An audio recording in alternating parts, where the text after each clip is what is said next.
এই মুহূর্তের সবচেয়ে বড় খবর, বিধানসভা থেকে ফের সাসপেন্ড শুভেন্দু অধিকারী। বিধানসভা থেকে ফের সাসপেন্ড শুভেন্দু অধিকারী। শুভেন্দু অধিকারী সহ 6 বিজেপি বিধায়ককে সাসপেন্ড করা হলো।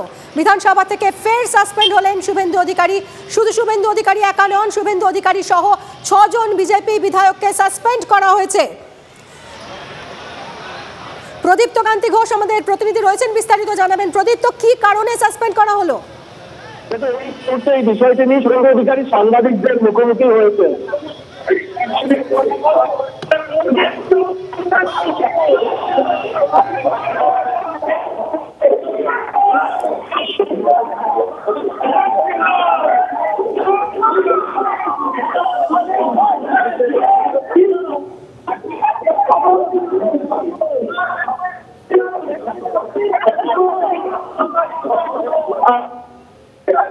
মূলত তার বিরুদ্ধে যে 6 বিধায়ক বিজেপি শুভেন্দু অধিকারী, অগ্নিমিত্র পাল, মিহির গোস্বামী, বঙ্কিম ঘোষ, তাপসী মণ্ডলদের বিরুদ্ধে বিধানসভার যে নিয়ম রয়েছে তা ভাঙার অভিযোগে এই বিধানসভার অধিবেশন পর্যন্ত তাদের সাসপেন্ড করা হয়েছে, তেমনটি স্পিকার বিমান বন্দ্যোপাধ্যায় তিনি জানিয়েছেন। এবং বিধানসভায় আজকে যে অভিযোগ অন্তত স্পিকারের চেয়ার থেকে করা হচ্ছে, সঙ্গে থাকো প্রদীপ্ত, সঙ্গে থাকো।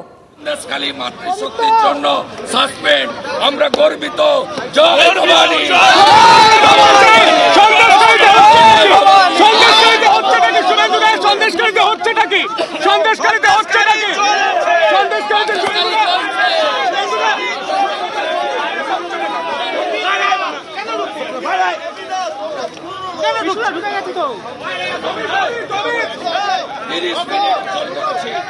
আমরা মাটিতে বসে সন্দেশখালী মায়েদের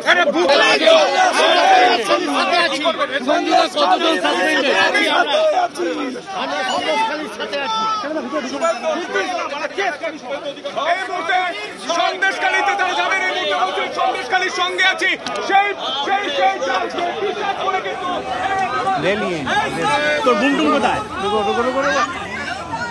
বিধায়ককে তারা আজ সন্দেশখালী লেখা পোস্টার, টি শার্ট পরে তারা আজ বিধানসভায় প্রবেশ করেন।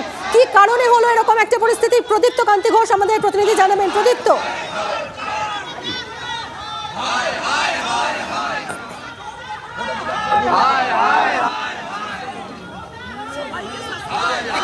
শুরুতেই আজকে বিধানসভায় প্রবেশ করেই তারা দাবি করেন যে মমতা বন্দ্যোপাধ্যায়ের সোমবার দিন থেকে স্বরাষ্ট্র মন্ত্রকের তাদের বিভিন্ন প্রশ্ন রয়েছে এবং সেই জায়গা থেকে শুভেন্দু অধিকারীরা তারা বলেন যে মমতা বন্দ্যোপাধ্যায়ের কাছ থেকে তারা কবে উত্তর জানবেন। সন্দেশখালী একটা বার্নিং ইস্যু। সেই সময় স্পিকার বলেন যে আপনারা বিজনেস অ্যাডভাইজারি যে কমিটি ছিল সেই কমিটির বৈঠকে যদি যেতেন তাহলে এই প্রশ্নগুলোর উত্তর পেতেন। ইতিমধ্যেই সেটা চূড়ান্ত হয়েছে এবং শুভেন্দু অধিকারী বলেন যে বিধানসভার ইতিমধ্যেই ঠিক হয়েছে যে শিক্ষা, স্বাস্থ্য, স্বরাষ্ট্রের মতো যে বাজেট তার কোনো আলোচনা হবে না, সেই সমস্তটা গিলে টুনে চলে যাবে। এই কথোপকথনের মাঝখানেই স্পিকার বলেন যে শুভেন্দু অধিকারীরা আজকে সঙ্গে আছি সন্দেশখালীর টি শার্ট পরে তারা বিধানসভার অভ্যন্তরে প্রবেশ করেন। স্পিকার অনুরোধ করেন যে তাদেরকে সেটা খুলে ফেলার জন্য, কিন্তু শুভেন্দু অধিকারীরা তারা বলেন এতে কোথাও কোনো অন্যায় নেই, কেন তারা খুলবেন। এই বাকবিতণ্ডার মধ্যেই শুভেন্দু অধিকারীরা তাদের যে অবস্থান, অর্থাৎ তারা যেখানে বসেন সেখানে বসেও পড়েন। এরপরে শুরু হয়ে যায় সন্দেশখালী সংক্রান্ত বিভিন্ন স্লোগান। যেমন বিজেপির তরফ থেকে বলা হয় যে সন্দেশখালী জ্বলছে, মমতা বন্দ্যোপাধ্যায় হাসছে, সন্দেশখালী এই যে পরিস্থিতি তার জন্য তারা বিবৃতি দাবি করেন, নারী নির্যাতনকারী সরকার আর নেই দরকার। এই সমস্ত স্লোগানে বিধানসভা উত্তপ্ত হয়ে ওঠে এবং পাল্টা দেখা যায় যে তৃণমূল কংগ্রেসের তরফ থেকে বিধায়করাও তারা মোদির বিরুদ্ধে সরাসরি স্লোগান দিতে থাকেন। এর মধ্যেই বিজেপির যে বিধায়করা রয়েছেন তারা কাগজ ছিঁড়ে প্রতিবাদ জানাতে থাকেন। স্পিকার বিমান বন্দ্যোপাধ্যায় জানান যে কাগজ এভাবে ছেঁড়া যায় না, আপনারা বাইরে গিয়ে যা খুশি করতে পারেন, কিন্তু বিধানসভার যে নিয়ম রয়েছে সেখানে কোনোভাবেই অধিবেশন কক্ষের মধ্যে আপনারা কাগজ ছিঁড়তে পারেন না। কাগজ ছেঁড়াটা সাময়িকভাবে বন্ধ থাকার পর দেখা যায় যে বিজেপির একাধিক বিধায়ক তারা বাইরে বেরিয়ে আসেন। বাইরে বেরিয়ে আসার পর হঠাৎ করে দেখা যায় শুভেন্দু অধিকারী বিধানসভার যে অধিবেশন কক্ষ রয়েছে তার মেঝেতে অর্থাৎ ফ্লোর বা ওয়েলে তিনি বসে পড়েন, তার সঙ্গে সঙ্গ দিতে বাকি বিধায়করা তারাও বসে পড়েন শুভেন্দু অধিকারীর সঙ্গে। এটা প্রায় মিনিট 7-8 ধরে চলতে থাকে। তার মধ্যেই স্পিকার বিমান বন্দ্যোপাধ্যায় জানান শুভেন্দু অধিকারী সহ অগ্নিমিত্রা পাল, বঙ্কিম ঘোষ, মিহির গোস্বামী, তাপসী মণ্ডলদের এই সেশনের জন্য সাসপেন্ড করা হলো।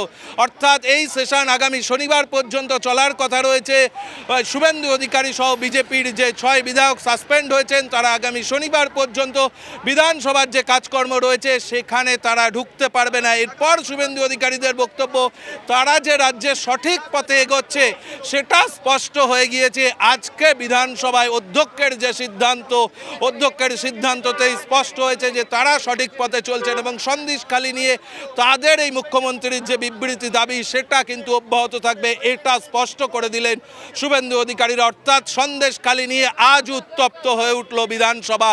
পাল্টা দেখা যায় যখন শুভেন্দু অধিকারীরা ওয়াকআউট করে বেরিয়ে আসছেন সে সময় শোভনদেব চট্টোপাধ্যায় তিনি বলেন বিরোধীদের মূল কাজই হলো বিশৃঙ্খলা সৃষ্টি করা। যদিও গোটা বিষয়টিতে একেবারে কর্ণপাত করতে নারাজ শুভেন্দু অধিকারীরা এবং তাদের সন্দেশখালী যাওয়ার যে কর্মসূচি রয়েছে সেই কর্মসূচি তাদের অব্যাহত এখনো পর্যন্ত। আবারও বিজেপি পরিষদীয় দলের বৈঠক চলছে এবং বৈঠকের পর তারা পরবর্তী সিদ্ধান্ত নেবেন। অর্থাৎ সব মিলিয়ে বলা যায় যে সোমবার একদিকে যখন রাজ্যপাল তিনি সন্দেশখালীতে পৌঁছেছেন তখন শুভেন্দু অধিকারীর নেতৃত্বে বিজেপি বিধায়করা তাদের একদমই তারাও আজ সন্দেশখালীতে যাবেন, কর্মসূচি রয়েছে এবং মায়েদের জন্য আমরা সাসপেন্ড হয়েছি। সন্দেশখালীর মায়েদের জন্য এই চোর মমতার সরকার, ধর্মের সরকার আমাদের সাসপেন্ড করেছে।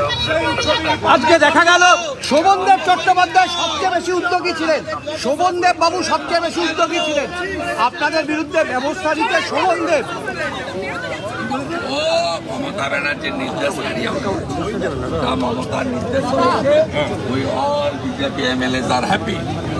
আমরা বক্তব্যের মুসলমান মহিলা উড়ানোর জন্য 5 মাস বাইরে বক্ত আজকে সন্দেশখালী এসসি এসটি মহিলা মাতৃশক্তির জন্য আমরা বহিষ্কৃত। আমাদের কোনো দুঃখ নেই, আমরা গর্বিত, আমরা গর্বিত, আমরা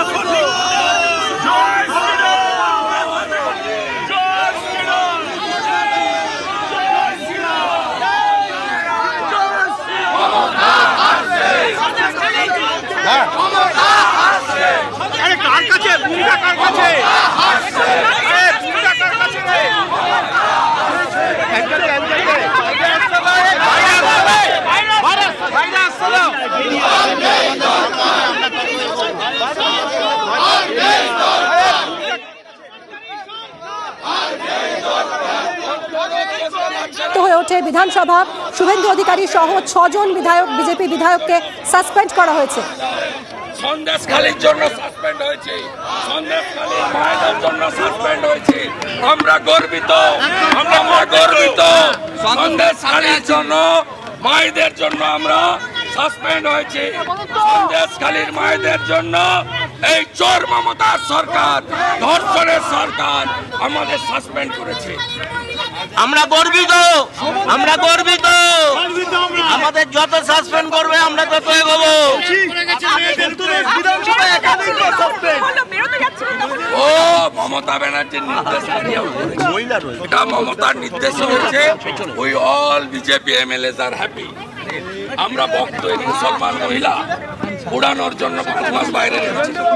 বক্ত আজকে সন্দেশখালীর এসসি এসটি মহিলা মাতৃশক্তির জন্য আমরা বহিষ্কৃত। আমাদের কোনো দুঃখ নেই, আমরা গর্বিত, আমরা গর্বিত, আমরা গর্বিত।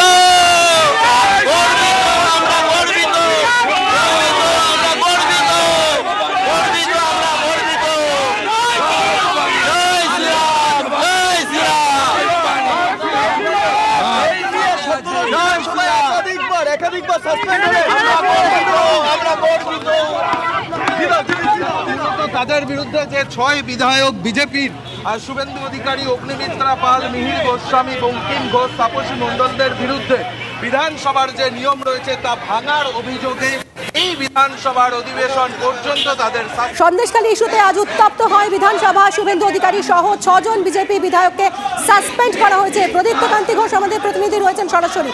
প্রদীপ্ত, আমরা এতক্ষণ ধরে শুনছিলাম শুভেন্দু অধিকারীর বক্তব্য, এরপর কি যে কর্মসূচি রয়েছে আজ সন্দেশখালী যাওয়ার, এবার কি তাহলে তারা সেখানেই রওনা দেবেন?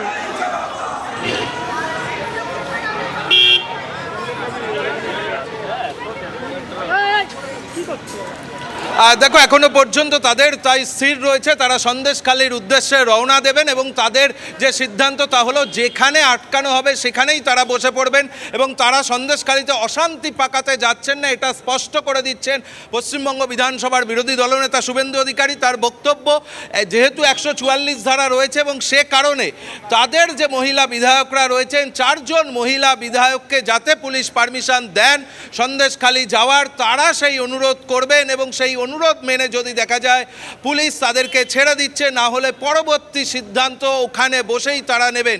এবং তার বক্তব্য, যেমন যেমন পরিস্থিতি আসবে ঠিক সেইভাবেই তারা রণকৌশল স্থির করবেন। ইতিমধ্যেই 1 দফাতে বিজেপি পরিষদীয় দলের বৈঠক হয়ে গিয়েছে, 2য় দফায় আবার বৈঠক হচ্ছে এবং মূলত আজকে তারা কিন্তু এই সন্দেশখালীকে কেন্দ্র করেই রাজ্যের রাজনীতিতে যেটা অন্যতম এখন চর্চিত বিষয়, বিধানসভার বাইরে যেমন তাদের প্রতিবাদে সরব হবেন তেমনভাবে বিধানসভার অন্দরেও তারা তাদের প্রতিবাদ জানিয়েছেন এবং তাদের বক্তব্য যে স্বরাষ্ট্রমন্ত্রীর কাছে তাদের জানতে চাওয়া রয়েছে এই সন্দেশখালীতে কি হচ্ছে, সন্দেশখালী নিয়ে মুখ্যমন্ত্রী কেন নিশ্চুপ রয়েছে, সন্দেশখালী নিয়ে মুখ্যমন্ত্রী যদি বিবৃতি না দিতে পারেন, যদি তার ব্যস্ততা থাকে, বিধানসভা চলছে। এবং তার যুক্তি হচ্ছে যে যেহেতু বিধানসভা চললে যে কোনো ঘটনা ঘটলে তা নিয়ে রাজ্য মন্ত্রিসভার তরফ থেকে কিন্তু অবস্থান বিধানসভাতেই স্পষ্ট করতে হয়। যদি মুখ্যমন্ত্রী তিনি ব্যস্ত থাকেন তাহলে পরিষদীয় মন্ত্রী রয়েছেন, তারা জানান সন্দেশখালী নিয়ে রাজ্য সরকারের অবস্থান কি। তার কারণ সন্দেশখালীর অগ্নিগর্ভ পরিস্থিতি, মহিলারা